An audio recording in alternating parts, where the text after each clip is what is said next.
Hello there, it's Jay here from Jay's Vintage Junk, and today I thought we'd take a look at that, and that, and that. Basically what happened, my mate Steve from the YouTube channel Steve's Lawn Stay Workshop called by.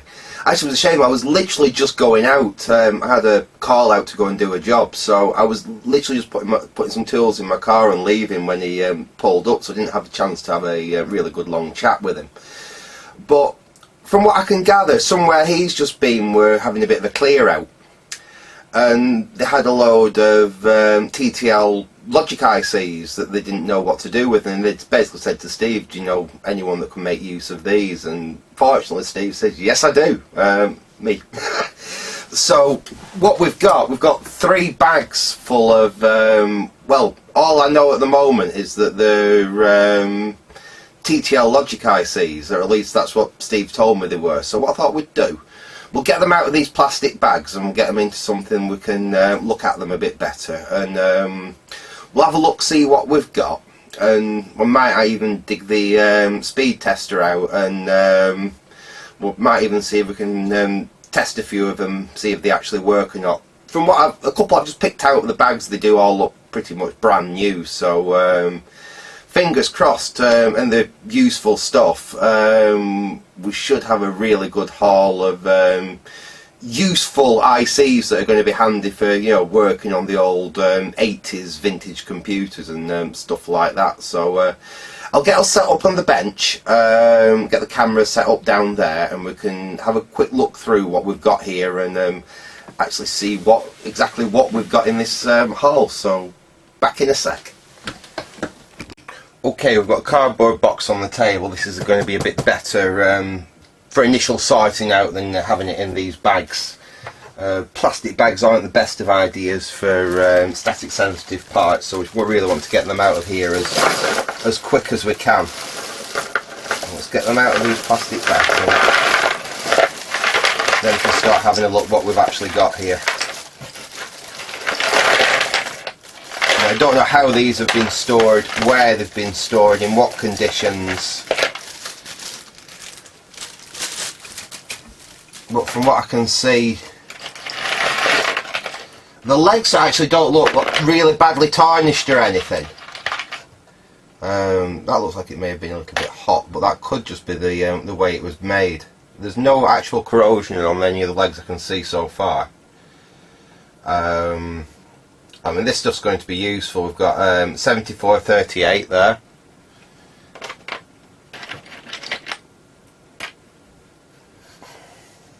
We've got here. We've got 74LS 01 there.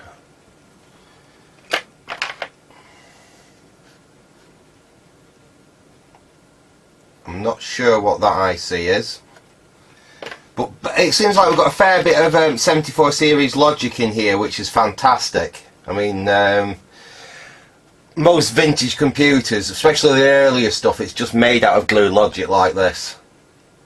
We've got a 74 LS30 there. Let's get the rest of these bags opened and out into here.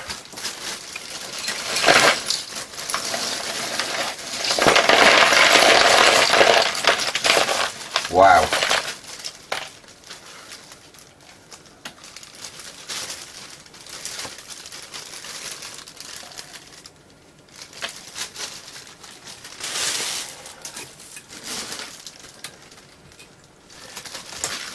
Last bag.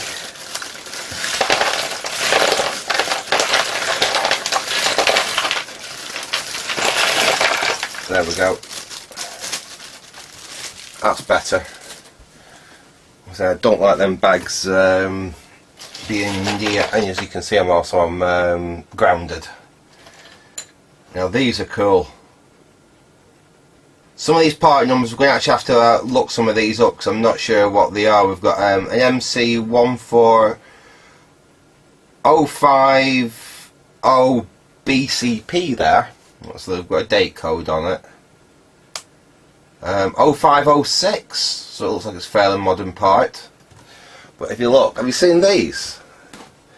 They're actually in their own protective little box. So that keeps basically that keeps the legs perfectly straight. Your legs can't get damaged. And well, this is it's RS. I'm pretty certain that's going to be a anti-static actual casing, so that'll be conductive and prevent the IC getting damaged. In fact, we can actually test that with a meter, I suppose. But it's certainly, if nothing else, it prevents the legs getting damaged in storage. We've got here. So we've got quite a few of these MC. This is an MC 14585. That's in still in its chip tube. These aren't actually these clear ones like these aren't actually anti-static, as in they're not static preventing. They just don't generate static. Something you have to be aware of. Bags like this that you can't see through the foil are actually anti-static bags, as in if you touch these and there's an IC inside them, the IC can't get fried. This has got a very fine coating of metal through the plastic. Like I said, any IC in there, if you never had static and I touch the bag, the IC inside it's going to survive, because the bag itself dissipates the static. Something like, well, here's a good example. A plastic bag like that's not ideal, but say a chip tube like that. It's anti-static in the fact that this type of plastic won't generate static. But if I've got a static charge and I touch that tube, I'm as equally as likely to damage the IC inside as if I was just to pick the IC up. It's something a lot of people aren't quite aware of when they're talking about anti-static precautions. I don't know what we've got something here, and these are surface mount. I can't even make out, they're so tiny I can't even make out the designation on them. What we'll do is we might come back to some of the ones I don't recognise, and we'll pull them up on the computer in a little bit and see what we've got. Let's see if we can find out some stuff that looks fairly standard though. We've got lots and lots of 74, that's the LS7415. In fact, what I've got here is basically, this is a printout. I got this off Wikipedia. This is all the 74 series logic ICs, and basically what it is and what they do. And in some points we've got some web links to some data sheets for them as well. It's just a really handy way of just spotting, oh, it's like a 7508 or it's a quad 2 NAND gate.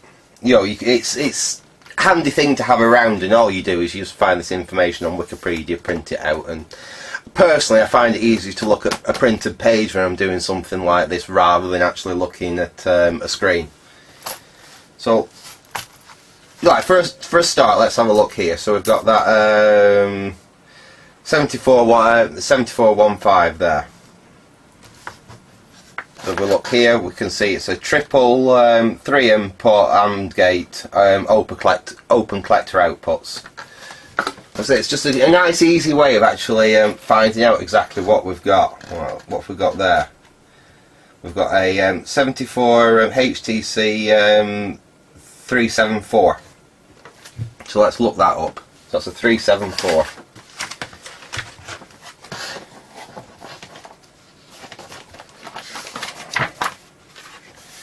Nearly there now. 374, there we go. It's right there. That's an octal register, 3-state outputs. So like I say, we can basically using this, you can identify what most of these ICs are. Well, definitely 7400 series stuff, and actually find it quicker than looking online. Yeah, there we got 74 LS244, and that's in one of them nice little anti-static, well, protection modules, shall we call it. See what we've got here. That's another 374 there, and these do look brand new. Like I said, these do look like they're all new ICs. I think we've got a date code on that one. I think that's 2000. 27620. Wrong one. Oh no, sorry, I was looking at the wrong thing here. Yeah. 1996, 48th week of 96. That one. Let's see what else we've got in here. Well, this is brilliant. This is basically, I don't think I'll ever have to buy 74 series logic again once we've gone through all this lot. That's a 74 108, I think. What did that say? 18, yes, sorry. So that's a dual 4 input NAND gate. Oh, I've got the same thing on the other side as well.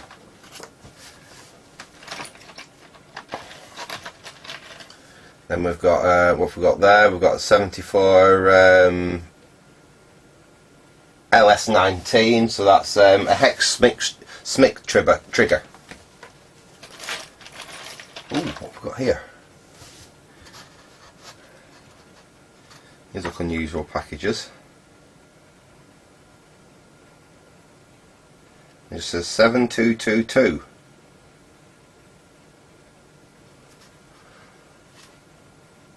So I'm not sure what those are. They look like they might be pulls out of something. Unusual package actually.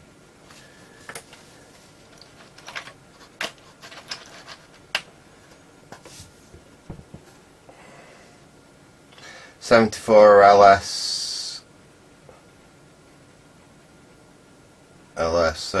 260 there. That's another of those. I'll have to find out what those are. Those are a strange IC.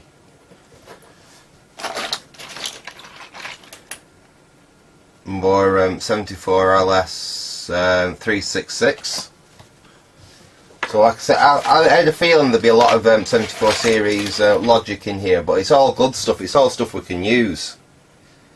What have we got here? It's a Fairchild part, that. 74 HC240. Again, brand new. I'm sure those are using the BBC Micro. We might even be able to get back onto Mildred's ashtray. I do keep thinking about getting back on with Mildred's ashtray. Problem is, I'm pretty certain one of the faults with that computer is actually the IC sockets themselves. They're a really horrible single wipe IC socket, and that computer was kept in a very damp environment for a very, very long time, and I have a horrible feeling I'm basically going to have to swap out all the IC sockets on the board before we can really start making any progress on it. But we will get back on with that one, because I know at least one person that keeps asking me about progress on that computer. Again, we've got something else here I'm not too sure about. It's an MC 14569B. I think that might be from 1978. That's quite an old IC then. Yeah, 41st week 78.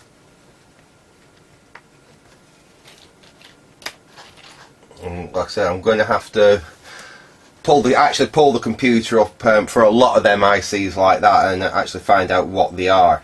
Like I said, the 7400 stuff like this is easy. We can use this data sheet, or this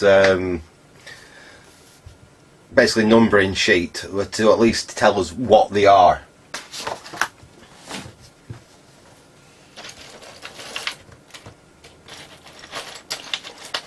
See something else in a little container here, so we can see what that is.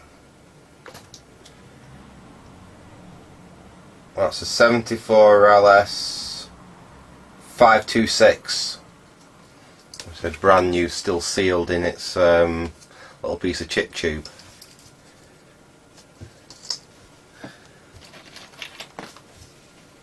That's another one in an original kind of container. I don't think that's going to be anti-static though, but it's just to keep the legs nice and straight. That's a 74 LS 245. So we pretty certain that those are very common in things like the Beeb. But it looks like I've got plenty of new. Like I said, this really is fantastic. Yeah, we've got another one here, 74 LS 241. That dates for, that's the 22nd week 92. So we've got a massive date range in here as well, from, you know, into the 2000s down to the 70s. Now that one looks like it may be a used one. This is a slightly more worn looking IC. Let's have a look. That's a 74 HC 241 again. And that one is from, let's see if we can work that one out. No, I can't work the date code out on that one.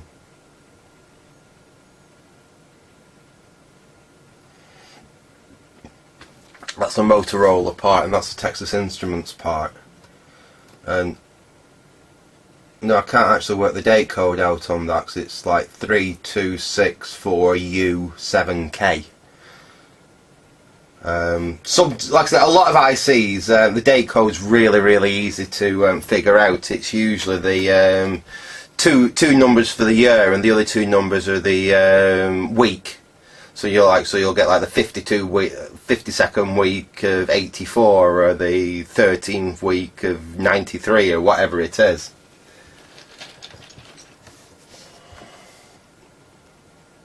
We've got a lot of these. That's a Fairchild part. See that one, 46 week of 85. 74 AC 241. And lots of good TTL logic here. I've got a DM74LS 374 there. Then 48th week 1990.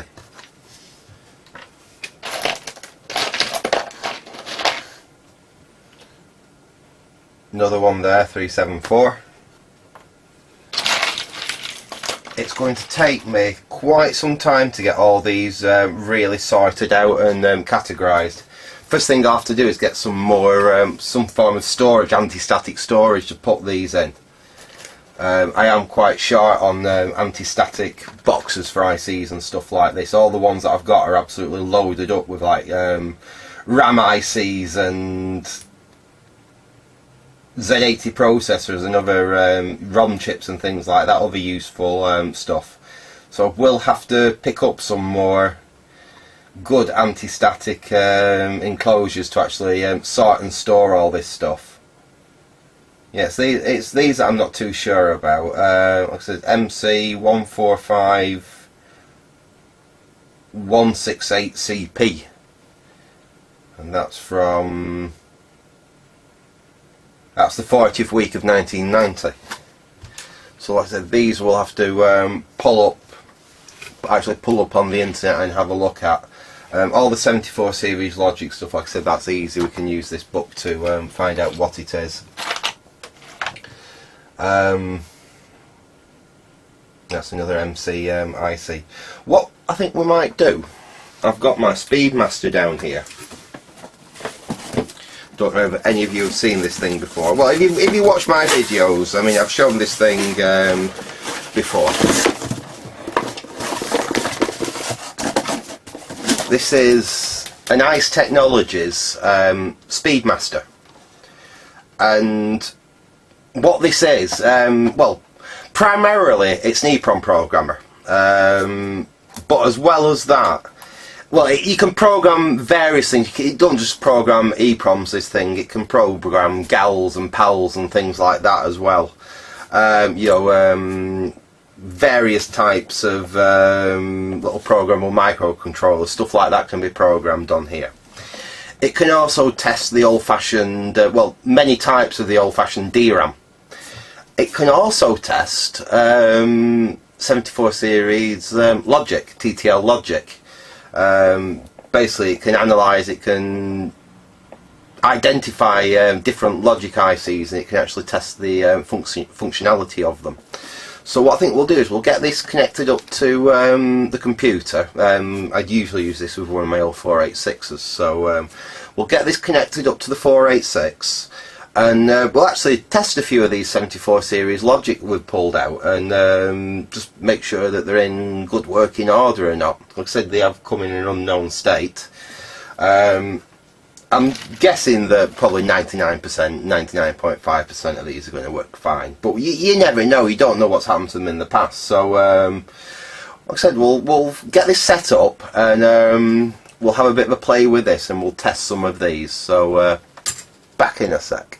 Okay, we're all set up. It's actually the following day, such is life. You start making a video and then things things get in the way. Anyway, so we've got the old 486 set up. We've got the ICE Speedmaster connected to it. I've just got the software set up, and I've got some of the 74 series logic out of the box. I just took a random selection of different ICs. So we'll use the Speedmaster to actually see if these ICs are any good. Take that. That was just one I was messing about with. That's not from this set. That's out of my own collection. Let's grab one of these. What have we got here? I am staticked up as well.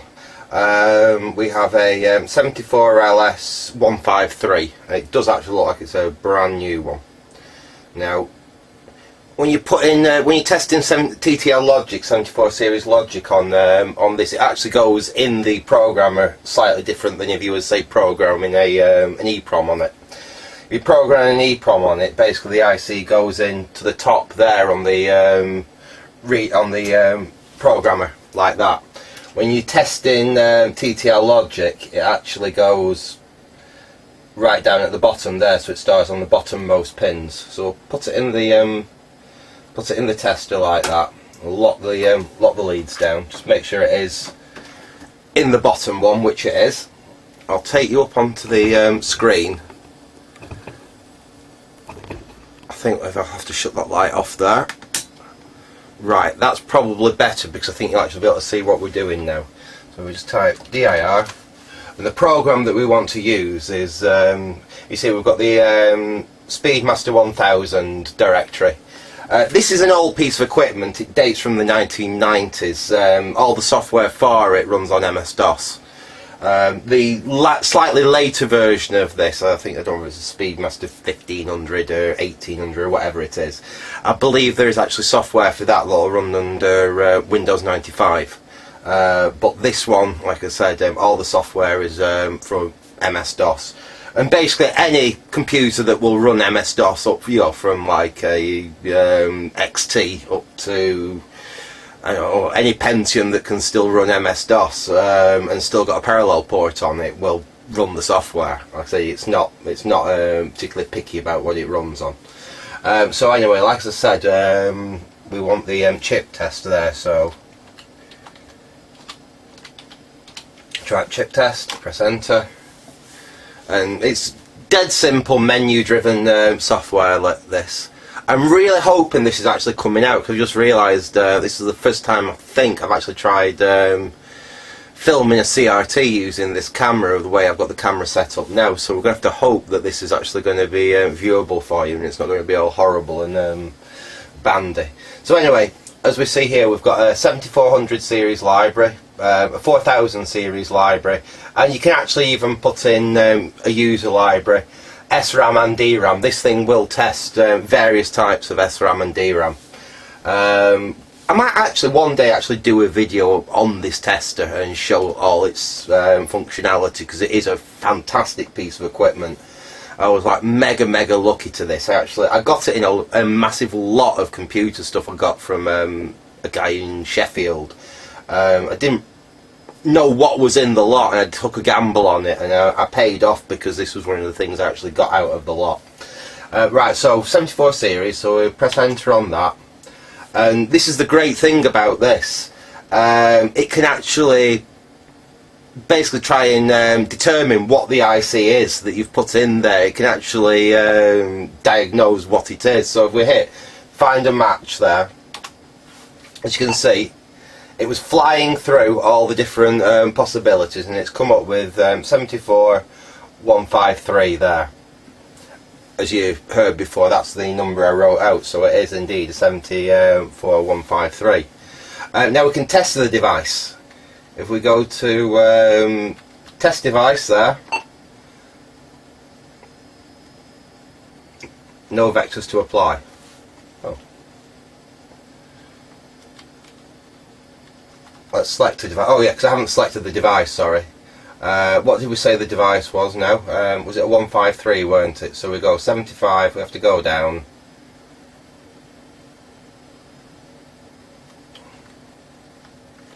Seventy-four 153, there we go, we'll hit that.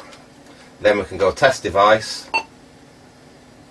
Test vectors OK, press a key. So it's that quick. So that 153 is perfectly functional. We will pop that out. Obviously I'm not going to test every single device here, we're just taking an average. I just took ICs at random. Some of these look brand new, some of them look like they may be poles. We've got an RS branded one here. We've got an RS branded 74LS 138 here. Let's give that a quick try. So we want the mark to the top. We'll drop that in the tester. Just make sure we are indeed at pin 1 there. Yes, we are. So it's a little bit tricky what I'd normally do. No, because you won't be able to see it. So it's very tricky to be able to film the screen and have the tester in shot and everything. I could do with really having the camera a bit further back, but I don't have any more room in here. Right, so let's find a match. There we go. Well, it's not too sure. It thinks it's either a 74137 or a 74138. Now, which one did I say it was before? It's a 74138. So we can go to select device, then we'll go down here. 74138 is there, select that. Test device. Test vectors OK, press a key. So again, that's absolutely fine.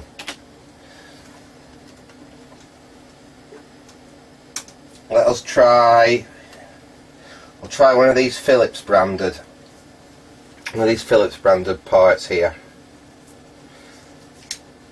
We have got a 74HC.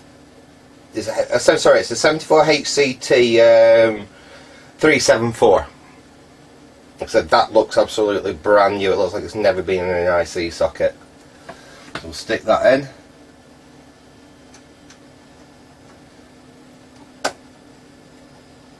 Lock it down. Like I said, I'll just lift it like that just to make sure I'm actually in the right socket, because it's a little bit tricky the way I've got it set up there. If I put the light on, I'd be able to see perfectly, but it'd wash the camera out and you wouldn't be able to see anything that's going on.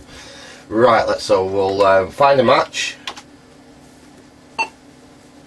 Alright, it's come up none. So let's see if we can find this in by selecting a device. So what did I say it was then? I said it was a 374. So we'll go select device, and let's see if we've got 374 in here.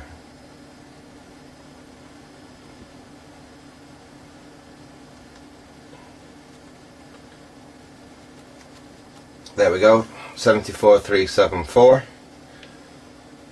Press enter. We'll press test device. There we go. We've actually got a faulty one here, as you can see. It applied and what it found. So we've obviously got a fault in that IC. We'll take that IC out. In fact, sometimes it's as well just to do a double. I can tell you exactly why it's faulty, because I've actually put that. I actually put it in the socket the wrong way around. Now we could have killed that IC. Let's just put it in the right way around. You do have to be careful of that, because in fact, yeah, you do have to be very careful with that. I can see why I've done it, because there's actually two dots on here. It's got the little cutout and it's also got a dot on the other side. And I thought that dot was designating the pin 1, and it's not, it's the cutout on the other side. Right, so anyway, let's just try find a match again, because hopefully this time it should find it. There we go. 374 straight away. So let's, I'm certain this will probably work, but let's just and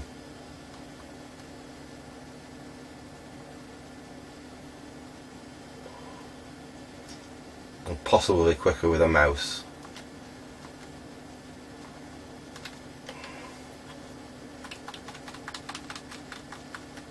Three, 7, 4. There it is. Test device.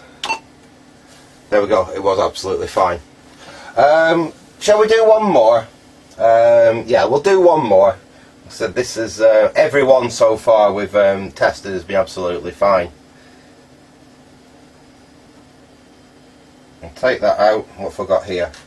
I've got a 74 LS09.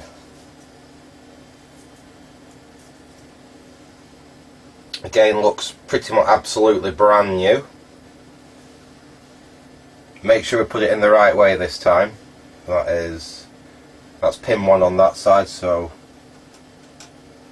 it goes in the tester that way around, like that. We'll lock that in position. Just make sure we are indeed in the correct position. We are. And then if we go again, find a match. Oh, again we've come up none. Right, let's just make sure we've definitely got that in the right place. Yep. Let's just make sure it was properly seated. Let's just do another quick test. We'll find a match. No, it's not coming up. This could be actually a faulty IC. And what did I say it was? A 74 LS09. So we'll go to select device. Oh, hang on. Select device. It's a 7409. And we'll hit test device. There we go. So we actually do have a faulty one. We'll look applied and what it found. So yeah, that one is actually faulty, because that's definitely in the tester in the right way. I've not got it swept round or anything like that. That's where pin 1 is up there. I can see the mark in the IC. So no, that one's actually faulty. So we do have a duffer there. Put that to one side so we can get rid of that. Go on, we'll try one more. What have I got here? I've got a LS7438. And this might be a very old IC.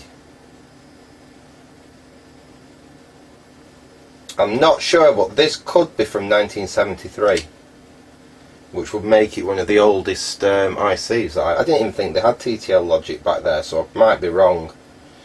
But there's no date code apart from, it says at the end 1473, which you'd think would be the 14th week of 73, but that would seem very, very, very, very early for a TTL logic, 74 series logic. And even if it was, you'd expect it to be like a ceramic package or something back then, not one of these. I'll have to actually see when the first came out. We'll stick that in there like that, make sure it's centered, and we'll go up to find a match. Now it's giving us 3 possibilities. We know it's a 7438. So if we go, we'll go to select device, and we'll go to 7438. 7438 there. Test device. Test vector's okay, so yeah, that's indeed absolutely fine. So, I mean, out of all them that we've just tested, I've got one failed IC. And to be honest, what I generally do now, because I have that, I generally test 74 series logic before I use it. So I'll pull it out of, if I need something, I'll pull it out and I'll actually test it in the Speedmaster before I even try it in circuit. It's just it's a no-brainer. It's also handy, if you're going through, like, say when we get back onto Mildred's ashtray, we can use this to actually ascertain that all the logic that's actually in there is indeed good. Like I said, I have a feeling that the problem I'm having with that computer is actually down to corrosion in the sockets, not the ICs. But as we swap the sockets on it, we can also at the same time test to just double check that the 74 series logic ICs in there are indeed good. Right, I think what the final thing we'll do, like I said, I've got some ICs in here which aren't 7400 series. There are other things. Let's see what we've got here. Let me grab one just quickly, because I don't think this tester is going to be able to test it, but everyone I'm picking up now is a 7400. Right, yeah, no, every single one I'm picking up now is a bloody 7400. Let's find something that isn't.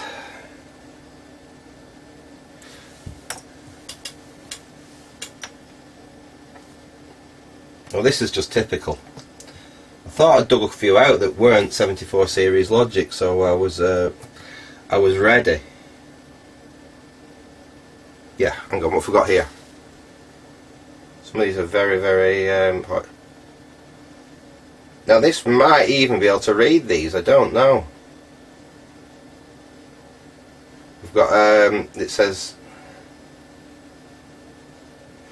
these could be 4000 series. Let me just put one of these in the tester and see. I don't think it can actually damage the tester. It'll just come up as an unidentified IC. So we'll stick that. Oops. Stick that in there like that.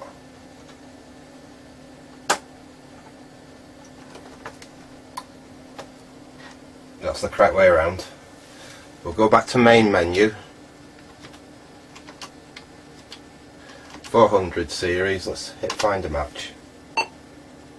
No. In fact, that weren't in the socket very well. At some point I will have to replace the ZIF socket on this Speedmaster, because it's not in the best of conditions. It does still work alright, but you do have to sometimes fiddle around a little bit with the ICs to get it to seat properly. No, it's... I thought it was a 4000 series, that, but I don't think it is actually. I think it was just me misreading the print on it. Anyway, like I said, I will swap back round and we'll have a quick look what some of these are actually on the computer before we finish this video off. So, back in a sec.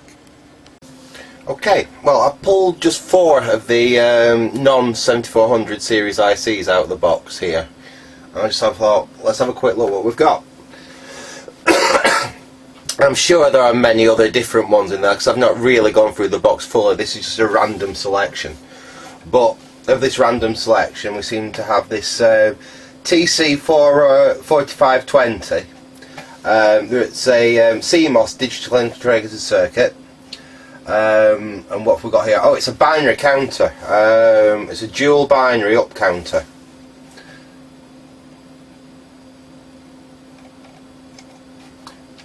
We also have this MC14516. Now I'm pretty sure that I actually spotted a few of them, but that's a binary up-down counter. I wonder if we could actually do something with some of these, perhaps make some counters up or something. These would be great fun just to play with actually. I've got plenty of breadboard. I might just have some fun with some of these, try and just make up some basic counter timers and things like that. I mean, I've not done that, so I've not messed about, building circuits just with random bits of TTL logic since I was at school, since I was about 14 or 15. So it might be quite good fun to have a go again. What else did we get? These other two are actually, I think they actually did turn out, the R4000 series TTL logic. So we've got triple input RR gate, triple 3 input R gate, So these could be quite handy. Yeah, there we go, we've got our 3R gates in the one package. And what's the final one that I got here? Oh yeah, here we are. It's a HEF4047B, and it's a monostable / astable multivibrator. So basically it's a type of oscillator. That could be, again, we could do something playing about with some of the bits like this. We've got our triggers, I've got our oscillator output there. You know, a stable control or a monostable control. This is, it's quite you know, it's stuff that we can play about with. We've not played about, like I said, with any of this 74 series logic or TTL logic in general. Just messing about, making my own circuits, making, you know, like I said, counters and things since I was back when I was a kid. So it could be a lot of fun, that, actually. But I mean, that is an awesome donation. I mean, to be donated, and as I've said, most of them do look new old stock, but to be donated, you know,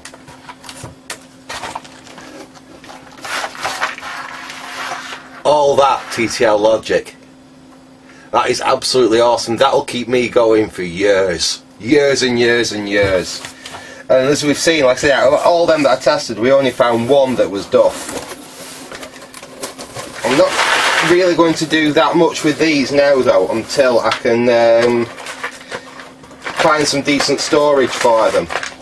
So this cardboard box I've got them in now is far better than the plastic bags, but you know, it's still not the best storage solution in the world. I actually have some metal storage drawers up in the attic, really nice ones, but they need some non-conductive foam for them, so I will have to, and that's actually really expensive stuff to buy, especially in decent size like A4 sheets, but I'm going to have to bite the bullet and pick up about 24 sheets, and I could actually set one of them sets of drawers up I've got just for all my ICs, because I do have a lot, and I do mean a lot of ICs, you know, from Sinclair stuff, you know, dedicated Sinclair stuff, ULAs, things like that, CPUs for things like Commodores, Amiga stuff, right down to RAM and 74 series logic stuff like this. And a lot of it is in decent anti-static storage, but it's not well labelled, and some of it's in quite flaky cardboard boxes, even though you're inside them, like I say, it does have anti-static foam and things like that. So I really need to get that organised. Hopefully when I've got my new workshop all sorted out, I will actually be able to do that, and I will be able to actually have proper access to all my spare parts, which are currently dotted around various storage places around the area, to be honest. Anyway, I'm going to leave it there for now. Like I said, massive thanks to Steve for thinking of me when these were coming up available. If you haven't already, go and check Steve's channel out. I will leave a link in my description down below for it. That is Steve's long stay workshop. Like I said, the guy, he tends to work on vintage radios, tape recorders, the odd record player, things like that. He is very knowledgeable on what he does. So if you're into that type of stuff, go and check his channel out anyway. So I'm going to leave it there for now. We should be back onto the apricot next video. So for now, thanks for watching and goodbye.